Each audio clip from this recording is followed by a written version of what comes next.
அரியலூரில் அரசு மருத்துவமனையில் பிரசவத்திற்காக அனுமதிக்கப்பட்ட பெண் குழந்தை பிறந்த மறுநாளே இரத்தப்போக்கு காரணமாக உயிரிழந்ததால் உறவினர்கள் போராட்டத்தில் ஈடுபட்டனர். கடலூர் மாவட்டம் காட்டுமன்னார் கோவில் அருகே உள்ள கொண்டாயிருப்பு பகுதியைச் சேர்ந்தவர் சந்தோஷ்குமார். இவரது மனைவி சங்கீதா பிரசவத்திற்காக கடந்த 26ஆம் தேதி ஜெயங்கொண்டம் அரசு மருத்துவமனையில் அனுமதிக்கப்பட்டார். சங்கீதாவுக்கு கடந்த 27ஆம் தேதி குழந்தை பிறந்த நிலையில் அதிக இரத்தப்போக்கு ஏற்பட்டுள்ளது. இதைத் தொடர்ந்து மேல் சிகிச்சைக்காக தஞ்சாவூர் அரசு மருத்துவமனைக்கு அனுப்பி வைக்கப்பட்ட நிலையில் சங்கீதா நேற்று சிகிச்சை பலனின்றி உயிரிழந்தார். இதனால் ஆத்திரமடைந்த உறவினர்கள் ஜெயங்கொண்டம் அரசு மருத்துவமனை முன்பு போராட்டத்தில் ஈடுபட்டனர். மருத்துவரின் தவறான சிகிச்சையே உயிரிழப்புக்கு காரணம் என்றும் அவர்கள் குற்றம் சாட்டியுள்ளனர்.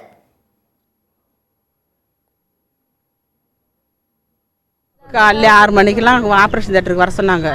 5:30க்கெல்லாம் அழைச்சிட்டு போயிட்டாங்க. 6 மணிக்கெல்லாம் குழந்தை எடுத்து 6:30க்கெல்லாம் கொண்டு வந்து கொடுத்துட்டாங்க. அதுக்கப்புறம் பாப்பாவை பார்க்கணுன்னு நாங்கள் போனோம். எங்களை விடமாட்டேன்ட்டாங்க பார்க்குறதுக்கு. ஏன் சார் விடமாட்டேங்கிறீங்கன்னு கேட்டால் இப்போ மயக்க மருந்து இருக்குது, அதனால் இப்போ விடமாட்டோம், மயக்கத்தில் இருக்குன்னு சொன்னாங்க. இங்கே இருந்தால் நல்லா அனுப்பிச்சி விட்ட பொண்ணு இதுமாரி பணமாக்கி கொடுத்துறேன். இந்த பணத்தை அங்கே வச்சுக்கிட்டு 2 நாளாக ட்ரீட்மெண்ட் எடுத்துக்கிட்டு இருந்தாங்க. அதுக்கு பதில் எங்களுக்கு தெரியணும், ஏன் அது மாதிரி செஞ்சாங்க. கிட்னி போயிடுச்சுங்கிறாங்க. இப்போ அரசு பொண்ணு எங்களுக்கு நடந்தது யாருக்கும் நடக்கக்கூடாதுன்னு மட்டும் இருக்கிற மக்களுங்க அது மாதிரி ஏமாறக்கூடாது. அதுக்குள்ள வழி என்னவோ கவர்மெண்ட்டை பார்த்து எங்களுக்கு செஞ்சு கொடுக்கணும்.